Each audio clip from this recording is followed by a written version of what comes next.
एक बार फिर से स्वागत है आप सभी का हमारे चैनल जीटी गुरुजी पर, जहां आप सबको पता है G for grammar and T for translation के वीडियोज आप सभी को मिलते हैं। मैं हूं आपका होस्ट, आपका दोस्त, आपका इंग्लिश गुरु प्रभात कुमार सिंह।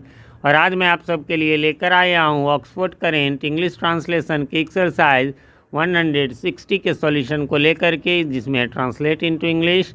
और ये सिंपल फ्यूचर टेंस से संबंधित है और इसमें विदाउट प्रिंसिपल वर्ब वाले सेंटेंसेज हैं। मतलब इससे पहले जो हमने फ्यूचर के भी जो भी एक्सरसाइजेस देखे हैं, 3-4 एक्सरसाइजेस सिंपल फ्यूचर टेंस के थे, उन सब में क्या होता था, तो सब्जेक्ट होता था, फिर जो है वो आपको शैल या विल होता था, वो तो फ्यूचर है तो होगा ही होगा। और उसके बाद हमारा जो है वर्ब का पहला रूप रहता था, यानी वर्ब 1 रहता था, और उसके बाद ही कुछ और रहता था। लेकिन आज आप जैसा कि इसमें देख पा रहे होंगे कि सब्जेक्ट के बाद विल या शैल है, और चूंकि उसके बाद कोई प्रिंसिपल वर्ब कहते हैं जिसका वर्ब फॉर्म होता है V1 V2 V3 V4 V5, तो उसको कहते हैं। जब वो नहीं रहेगा तो उसके पहले बी लगा करके हम लोग बनाते हैं। यहाँ पर नाउन या एडजेक्टिव वगैरह होते हैं, ठीक है। वैसे पिछले एक्सरसाइजेज को आपने नहीं देखा है तो अभी ऊपर आई बटन में आपको लिंक नज़र आ रहा होगा एक्सरसाइज 165 का, यानी 1 से लेकर 165 तक केवल वीडियो जो है वो अपलोड हो चुके हैं। उनका लिंक आपको ऊपर आई बटन में प्लेलिस्ट में मिल जाएगा, और नीचे डिस्क्रिप्शन में भी 2 प्लेलिस्ट होंगे, एक में 1 से लेकर 100 तक और दूसरे में 101 से लेकर लास्ट तक के वीडियोज़ आपको मिल जाएंगे। बाकी कोई इंडिविजुअल एक्सरसाइज आपको चाहिए, यानी कोई खास एक्सरसाइज चाहिए, तो आपको क्या करना है कि उस एक्सरसाइज का नाम लिखिए। जैसे मान लीजिए एक्सरसाइज 83, और फिर उसमें लिख दीजिए बुक का नाम जो भी है, ऑक्सफोर्ड करेंट इंग्लिश ट्रांसलेशन, या केवल ऑक्सफोर्ड ट्रांसलेशन भी लिख देंगे तब भी हो जाएगा। ऑक्सफोर्ड ट्रांसलेशन लिख देंगे तब भी लगा, लेकिन करेंट या जूनियर लगा दे, नहीं तो दिक्कत हो जाएगी। बस ये ध्यान रखिए कि उस बुक का नाम लिखने के बाद जीटी गुरुजी, जीटी एक साथ और गुरुजी फिर लिख दे। उससे क्या हो जाएगा कि आपको वो वीडियो पहला नंबर पे आपको मिल जाएगा। ऐसे आपको ढूंढने में परेशानी होगी, कई बार लोग हमें बताते रहते हैं हमारे व्यूअर्स। चलिए, और बस एक लास्ट बात कहूँगा, उसके बाद शुरू करूँगा कि चैनल पे नए हैं या चैनल को सब्सक्राइब नहीं किया है तो प्लीज़ इसे सब्सक्राइब कर लें, और साथ में नोटिफिकेशन बेल में ऑल को प्रेस कर दें, जिससे कि हमारे आने वाली वीडियो सबसे पहले आप तक पहुँच सके और पहले के वीडियोज़ आपको ढूंढने में आसानी हो।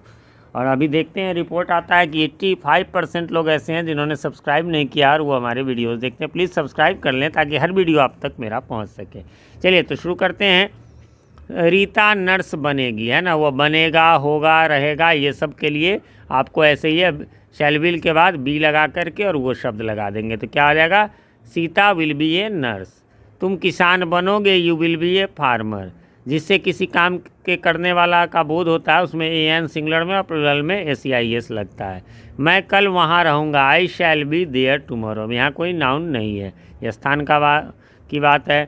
वह बीमार होगी, शी विल बी इल। अगला है, वह कल उपस्थित रहेगी, है ना, क्या हो जाएगा, she will be present tomorrow. वह कल दुखी रहेगा, he will be sad tomorrow. तुम कल कहाँ रहोगी, where will you be tomorrow. कहाँ रहोगी का विल लिव भी हो सकता था, लेकिन नहीं, यहाँ होना के अर्थ में है। आप कल उपस्थित क्यों नहीं रहेंगे, why will you not be present tomorrow. देख रहे हैं, सब इसमें कोई प्रिंसिपल वर्ब नहीं है। क्या तुम्हारा भाई दुखी नहीं रहेगा, will your brother not be sad. यहाँ बाय मिस्टेक जो है वो ऑब्लिक का साइन हो गया, होना चाहिए क्वेश्चन मार्क, तो मैं इसका स्क्रीनशॉट ले लेता हूँ ताकि करेक्शन करवा दूंगा।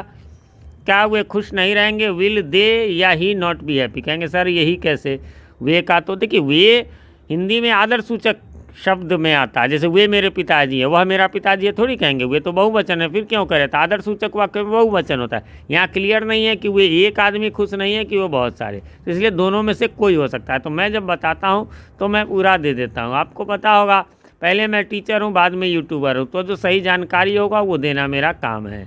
आगे बढ़ेंगे। गरीब लोग सदा गरीब नहीं रहेंगे, the poor will not always be poor. क्या वे खुश रहेंगे, फिर वही बात, वे के लिए दे या ही, विल दे या ही बी हैप्पी। क्या वह हमेशा बीमार रहेगी, will she always be ill. क्या तुम तकलीफ में नहीं रहोगे, will you not be in trouble. ठीक है फ्रेंड्स, ये छोटा सा एक्सरसाइज था, यहीं पर समाप्त हो गया। उम्मीद करता हूँ आपने मिला लिया होगा, कोई कन्फ्यूज़न नहीं होगी। फिर भी कोई कन्फ्यूज़न हो तो कमेंट करें, मैं रिप्लाई ज़रूर देता हूँ, थोड़ी देर से ही सही। और कमेंट में प्लीज़ क्वेश्चन कमेंट करें, जिससे कि मैं आसानी से जवाब आपको दे दूँ, नहीं तो फिर पहले बुक निकालो, फिर एक्सरसाइज देखो और तो फिर और क्वेश्चन देखो, टाइम लग जाता है। और मैं गवर्नमेंट स्कूल में टीचर हूँ और साथ में कोचिंग भी चलता है, ये 2 यूट्यूब चैनल है, तो थोड़ी सी प्रॉब्लम होती है। और फिर से एक बार कहूँगा कि चैनल पे नए हैं या चैनल को सब्सक्राइब नहीं किया है तो प्लीज़ इसे सब्सक्राइब कर लें, और वीडियो पसंद आए तो लाइक कर दें, ना पसंद आए तो बेशक डिसलाइक कर दें, और पसंद आ जाए तो अपने नियर एंड डियर वंस को शेयर भी कर दें। मिलते हैं अगले वीडियो में, तब तक के लिए हैव अ नाइस डे।